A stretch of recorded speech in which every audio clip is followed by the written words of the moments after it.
Hey, I'm Stephanie, and I'm coming to you barefaced because it is time to try some makeup.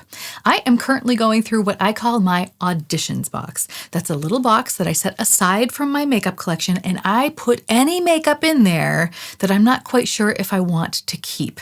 A lot of it was decluttered to me, some of it was given to me by friends and family. I bought some of it, and I think two of the things here today I received in PR. I'm going to be putting them on my face, sharing my thoughts, and I wouldn't say this is a final thoughts video, but it's not first impressions either because I have tried everything here several times. Let's start with some skin prep, and I'll begin with the lips with this EADEM Le Chouchou Lip Softening Balm in the shade Fig Sauce. This is thing number one I received in PR. This is the sort of thing I can't use all the time because it has lactic acid in it and my lips are sensitive, but it is nice to use just for lip prep when I'm getting ready. I'm also going to be putting on my old favorite, the Bobbi Brown Vitamin Enriched Face Base. When it comes to my eye prep, I want to try something today. Normally I use my Vitamin Enriched Eye Base, but I'm just going to use that on this eye today, and I'm going to try this Aquaphor Lip Repair underneath this eye. It was going around the internet for a while. Some very famous makeup artist, who I can't remember the name of right now, apparently uses this as under eye prep for concealer. So I'm going to try that today to see how that looks. I'm going to do everything like I normally do. I'm just going to use this instead of this. But let's try this as a control on the one eye, and then we'll try the Aquaphor on the other. Exciting science experiments happening today. That didn't tug as much as I thought it was going to. That's good. The second and I think last item that I received in PR we're talking about today is this. It is a High Moon Firming Decolleté gel from the company ByNacht. I'm just going to put my hair up so that it doesn't get all goopy. And then we're going to put this on. It says on the directions, gently apply onto decolleté, bust and neck before sleep. And I realize I'm not going to sleep just yet, but it is evening here. This is a brand, they specialize in nighttime skincare. That's why it's called ByNacht. The German word for night is Nacht. I've taken some before pictures, and in a few weeks I'll take some after pictures to see if anything in this area has changed. I'm not sure how effective it is at this point because I literally just started using it 2 days ago. But what I can say is that the experience of using it is very luxurious. The glass bottle is extremely heavy. It's like really nice. And then the gel itself, the consistency is very silky and smooth. It soaks in really nicely. And I actually feel like I can already take my hair down again because it's soaked in. And my last priming step will be to prime my nose with my Blur Expert Powder by Sisley in the shade Zero Light. I'm just taking this IT Cosmetics Heavenly Luxe No. 6 brush, and I'm just gonna kind of pat it onto my nose. Because I'm trying two different under eye primers today, I want to make sure I use products that I'm familiar with. So I'm gonna go in with my favorite under eye corrector of all time from Charlotte Tilbury, and this LANCôME Teint Idôle Ultra Wear All Over Concealer.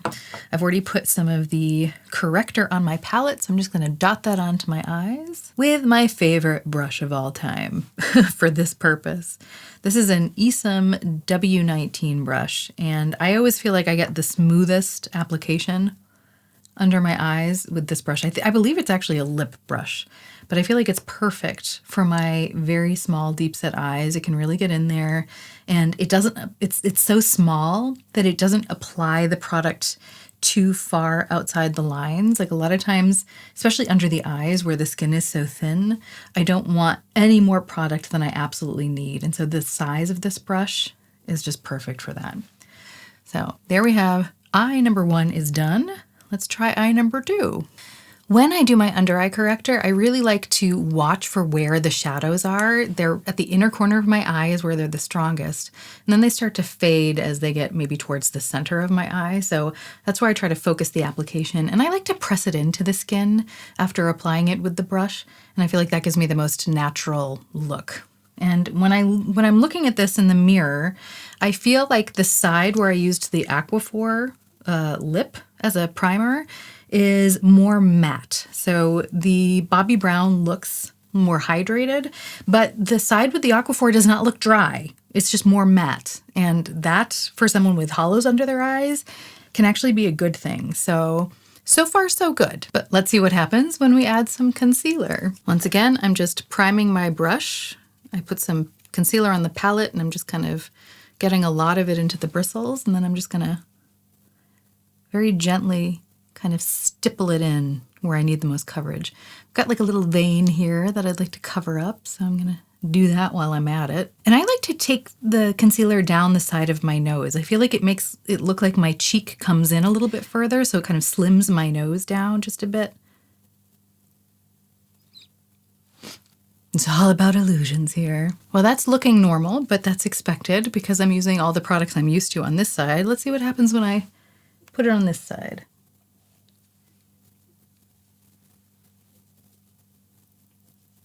When I look in the mirror now, this eye does look like it's got some more moisture under it, but this one doesn't look dry. It just looks more matte. I'm gonna have to see how this wears over time. It looks like there might be some potential for the fine lines to look a little bit more pronounced over here, but that's kind of all speculation. When I go like this, yeah, they don't look bad.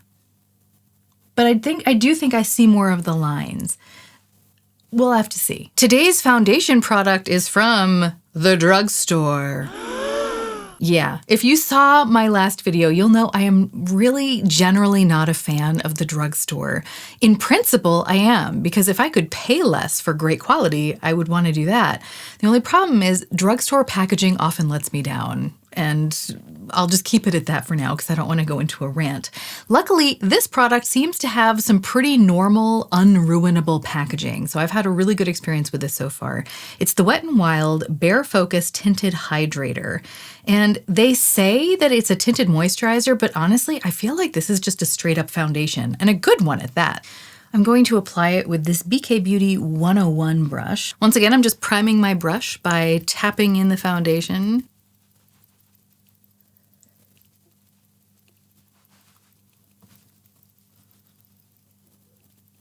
Look at the difference. Does this look like a skin tint to you? Because it looks more like a foundation to me. It really covered all of my redness. A skin tint to me doesn't cover all my redness. For example, when I was using the Salt New York skin tint, I really like that one. I think it works really well, but it doesn't cover my redness without a little bit of color corrector underneath. This takes care of it right away, but it's also full coverage. I feel like you can't really see any of my skin. It looks nice. It doesn't look like a mask. It doesn't look gross or crusty or anything, but it's definitely full coverage. So let's finish the rest of my face. This, to me, looks like a full coverage foundation. And right now, it looks relatively luminous, but it is going to dry down to a pretty powdery finish. And that's fine because I have oily skin, and I do find that it wears well, although I haven't done a wear test technically. Normally when I do a wear test, I try to look every hour. I try to really document exactly how long I'm wearing it before it breaks up. With this one, I have been wearing it during the days, and I haven't noticed any breaking up here, like in the typical areas around the nose and the mouth. It always looks fine, but I haven't actually done that strict testing where I'm checking every hour yet, so I will have to report back. When it comes to the color, I have shade light medium, and I think light would probably be better for me, but I'm not going to look a gift horse in the mouth. This was decluttered to me, and I do think I can make this work, and I think as we get closer to summer, this will be a better match for me. Because this skin tint slash full coverage foundation does seem to dry a little powdery on me, I thought I would go in with my favorite, more luminous cream bronzer, and that's by Tom Ford. So we're really going high-low today. This is the bronzer I'm going to use, this is the highlighter I'm going to use, and they're going to give me a little bit of dewiness around the outskirts of my face. I'm going to use the Bobbi Brown Full Coverage Face Brush, and then I scraped out a little bit of the highlighter on my palette, and I'm just going to use my finger to apply that. I feel like this combination is actually pretty good because the Wet n Wild foundation can, because it looks just slightly powdery, it can emphasize the texture on my face just a little bit. I don't know, it's not quite as smooth as I would like my skin to look, and I feel like this balm has the effect of being able to blur it a little bit, so it mitigates that kind of powdery ever so slightly bit of texture on my cheeks, and it just kind of smooths it out, makes sure that I stay dewy enough. And I think that's all the cream products I have for today, so I'm going to start to powder everything down a bit now. And to do that, I'm going to use this Fenty Beauty Pro Filt'r sample powder that I got in the shade Butter. I just put some of it on my palette, which I've wiped down, and I am going to first apply it under my eyes and then to the rest of my face. When I'm applying powder under my eyes, I usually try to keep away from the very outer part where you get crow's feet, just because I feel like if it gets too powdery there, then it won't look so great. So I concentrate my powder towards the inner corner. Then I will go in with a larger powder brush for the rest of my face. This is the EcoTools Sheer Powder Brush, and I like it because it's big and fluffy, so it doesn't give me a very thick layer of powder. And I don't know if you can see, but it took down some of the sheen without completely erasing it. Here, this is the side without powder. This is the side with powder. I feel like it does a really nice job. It does slightly blur my skin, which is nice. That's what I want a powder to do. And I'm gonna have to spend some more time with it to really give you my final thoughts. But so far, I think it looks initially very nice, but as I wear it throughout the day, it doesn't seem to hold. But like I said, I'm gonna have to keep testing that and report back. And I would like to do another drugstore versus high-end comparison today, because this palette is in my audition box. It's the Maybelline New York Nudes of New York palette. This is a familiar color story to me because a lot of palettes look like this. But one in particular stood out to me from my own collection. This is Tom Ford's Sous le Sable. And yes, it's not exactly the same. I mean, it is a quad and not a palette after all, but look how similar those color stories are. So what I want to try to do is create the same look with both palettes and see which one goes better, because as I was using this Nudes of New York palette, I got the feeling that the look was ultimately very similar to what I get with Tom Ford. So I'm going to see if that's actually what's happening or if it was just that way in my head. Let's start with the Maybelline palette. I think the best way to do this is to mix these two colors here. I think that's going to give us the closest color to the darkest color in the Tom Ford. So I'm going to start putting this on in the crease. I feel like that went on incredibly smoothly. When people rave about this palette, I think it's for good reason. I'm pretty much done with the crease, but I want to add some depth on the outer corner. So I'm going to go in again, just on the outer corner. Oh, but before I do that, every time I film, I forget this step. I want to prime my eyes. My lids, the mobile part of my lid, always needs primer. Otherwise, no eyeshadow will stay. So I'm just going to use my Urban Decay priming potion. And hopefully I caught it in time. So now I'm going to put some makeup on the outer corner. Decently pigmented, but a very smooth application, so it wasn't very challenging. Let's see what happens when I go in with the darkest shade in the Tom Ford Sous le Sable palette.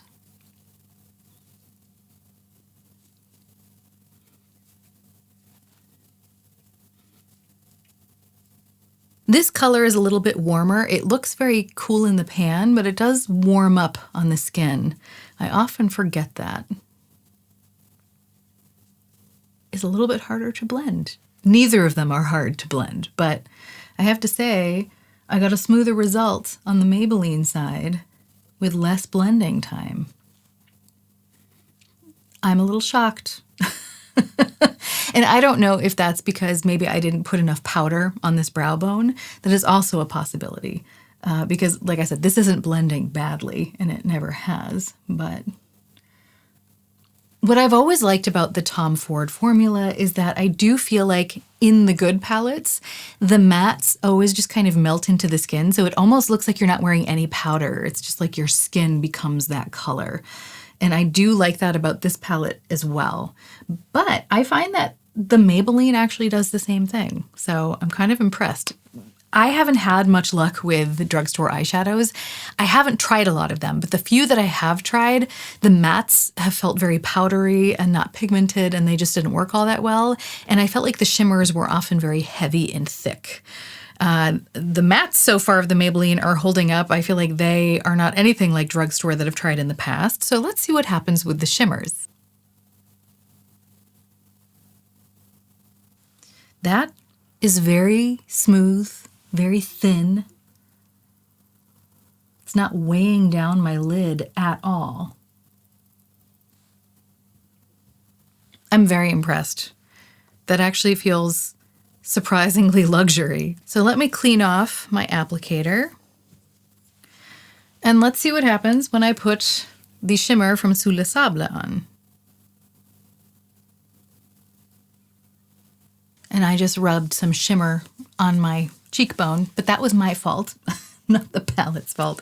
I had some shimmer on my hand and I went to wipe something off. When I look at my eyelids and just my lids with the shimmer on them, I honestly feel like they're equivalent formulas. I do think that the Tom Ford has more shimmer to it. It's catching the light a little bit better than the Maybelline, but not by much. Not the difference in price is much bigger than the difference in the quality of eyeshadows. I can tell you that right now. And editing Stephanie thinks that the Tom Ford matte is looking pretty patchy. Now I'm just going to take this G27 brush from ESUM and put some on the lower lash line. By the way, this is one of the brushes that I decluttered. If you saw my recent brush declutter, most of them have stayed in the Time Will Tell box, but I have gone in there to get quite a few of them. For example, this G27, I really missed the shape of this, so I went and I got it back. And this is another ESUM one that I decluttered and then I couldn't live without. It was the V27, because I just feel like this combined with that Chanel undertone shadow, when I spray it, this is perfect for that. And I tried it with a bunch of other brushes. This is my favorite. I think from now on, whenever I'm going to spray a cream shadow and then apply it that way, this is going to be my go-to brush for that. So I'm very glad I have the Time Will Tell box. I have to say most of the brushes are forgettable enough to be in there, or even if they're not forgettable enough, I'm perfectly happy with them not being in my collection anymore. So I do think it was a successful declutter, but I did want to be honest. I did go back and get some of the brushes out of there. All right, so I'm going to put the Maybelline on my lower lash line, and I just kind of rubbed some of it off on my hand.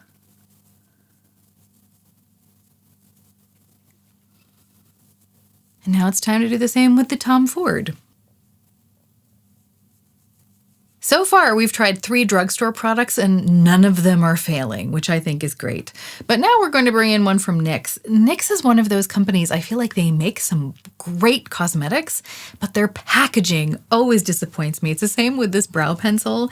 The caps keep coming off and getting lost in my bag. This one got lost on the road, never to be found again. And this cap, I'm hoping will stick around until I've at least used the product up. This is the NYX Micro Brow Pencil in the shade Brunette. And I like the pencil. I just, I don't like the packaging, because not only do the caps fall off, but I do find that while I'm using this, it will like screw up or down because the part keeps moving. So it's kind of hard to use. But the drugstore doesn't have a monopoly on failing me. If you saw my Instagram stories recently, you'll see that I posted a wear test of this Clinique High Impact Easy Liquid Liner. And I like this liner because it goes on so easily. It's not the most dramatic or high impact black I've ever seen, which is funny because it's called the Clinique High Impact Liquid Liner, but it does go on easily. I can layer it up, and considering the fact that I have a low contrast look in general, a soft black is perfectly fine. The only issue I've really had with this is the wear time, because I was laughing so hard that I cried and my eyeliner was all over my face. So I have to say, I can't recommend this for wear time. I did try powdering it the next time I wore it, and I have to say it wore a little bit better, but it still slipped and slid all over my cheeks. So even though it wasn't like streaking down my entire face, it was still smudged everywhere. So I'm having a really hard time finding liners lately. If you happen to have a good recommendation for a liner that goes on beautifully and stays put, please let me know, because I would like a good, dependable liquid liner. When I apply liquid liner, I like to have a thicker line towards the outside, and I like it to get really thin as it reaches the center of my lid. And the reason I like that so much is because I have slightly downturned eyes, and that just kind of gives me a little bit of lift. But the other thing that I'm finding is that as I'm aging, it's getting harder and harder to get a really straight line, because my skin will kind of like pick and sag a little bit. So I find I have to go both ways with the liner, because if I just go in one direction, I'll miss some spots of skin. And oftentimes I'll have to go and touch up a little bit. So my ideal liquid liner pen gives me that flexibility to really go in and do a couple of layers to touch up if I have to. And I think that this one actually applies very nicely. If it stayed in place, I would be perfectly happy with it. In an attempt to set it, I'm gonna use this powder from the Danessa Myricks Groundworks palette, just the normal black powder, hoping that that might set it better than the one size powder that I used yesterday. I don't usually have to set my liquid liner though. I applied some mascara off camera, and now we are gonna try this blush from Pat McGrath that was decluttered to me. It's in the shade Paradise Venus. This shade is a little bit more bright. It's a little bit brighter than I typically wear. Put just a little on the sides of my nose. I'm not like a blush all over the nose type of girl because my rosacea is so bad that my nose is always red. So I feel like I want to keep my redness away from my nose. And to make it look just a little bit more organic, I'll use my favorite trick. I put a little bit of that blush in the crease. I want to apply some bronzer as well. So to do that, I will use my Sonia G Soft Buffer Brush together with my Tom Ford Glow Bronzer. I'm gonna do the same thing I did with the blush. I'm gonna put it in my crease because why not?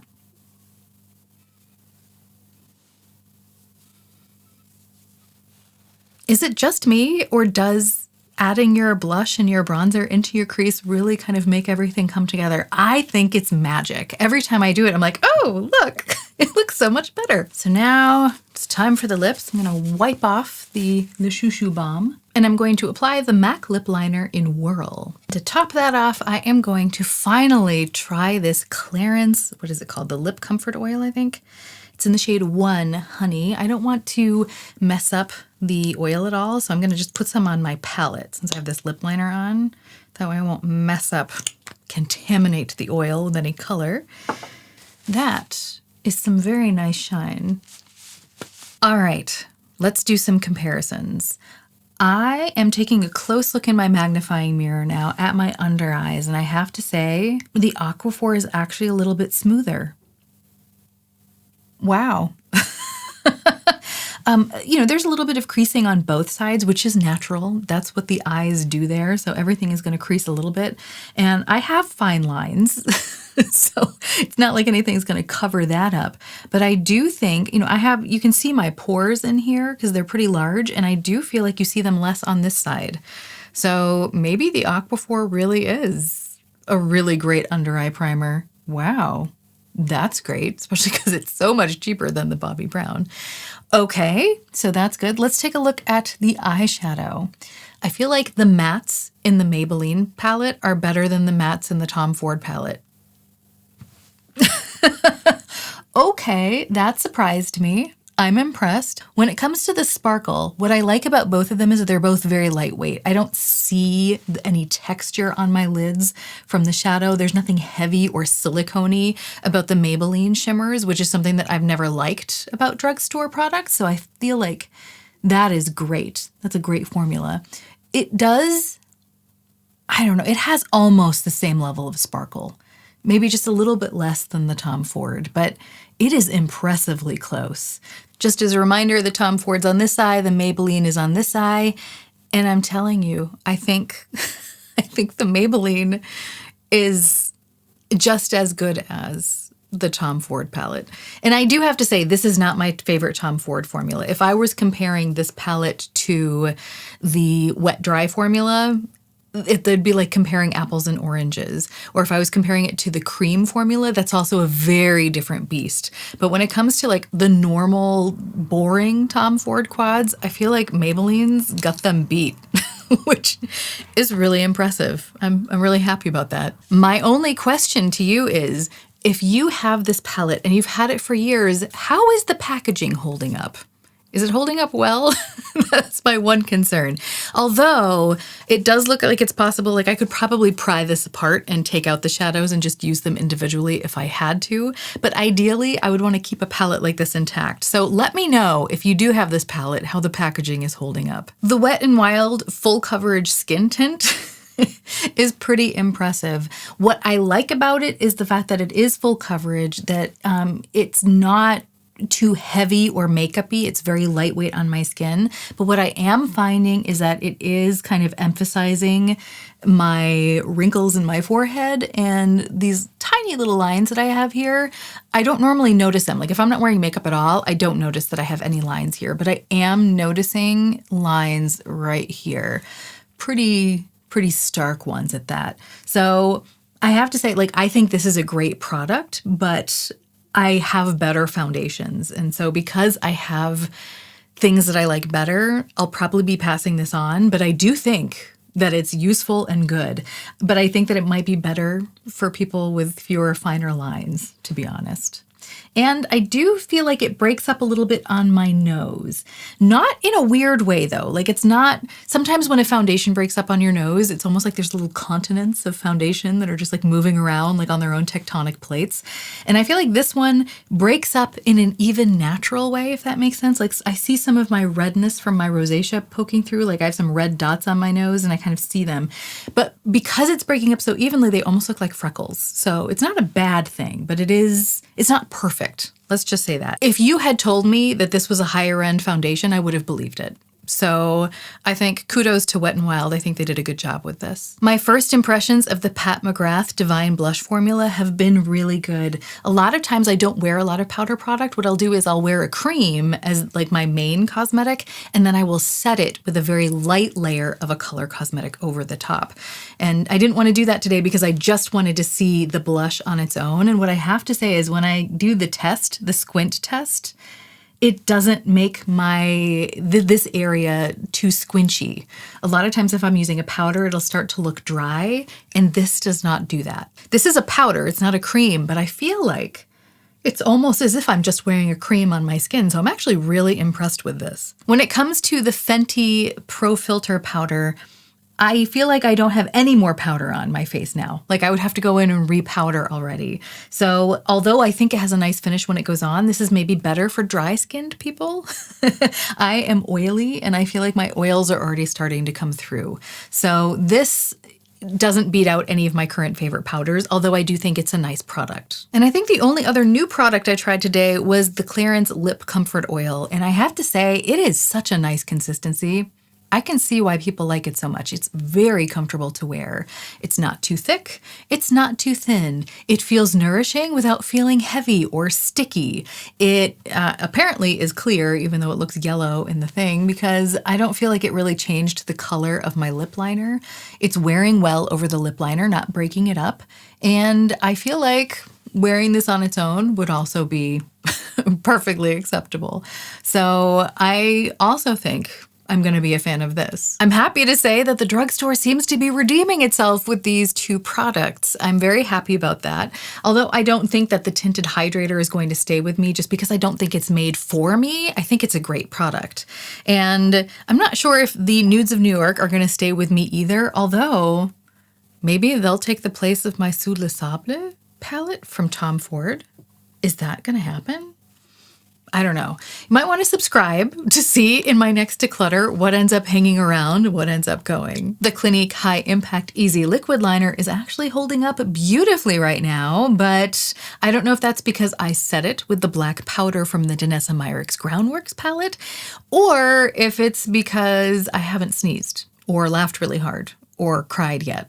So maybe I'll have to do a cry test. Maybe I'll watch a really sad movie after this, see if I can make myself cry, and then I can have a way to see. You've made it this far into the video, which makes me want to give you a big fat thumbs up. And if you enjoyed watching, I hope you'll give this video a thumbs up too. If you want to keep talking makeup, I've got another video for you right here. Thanks for hanging out. I hope you have a great week and that we can all remember that even stumbling can be a form of moving forward. So let's stumble in style.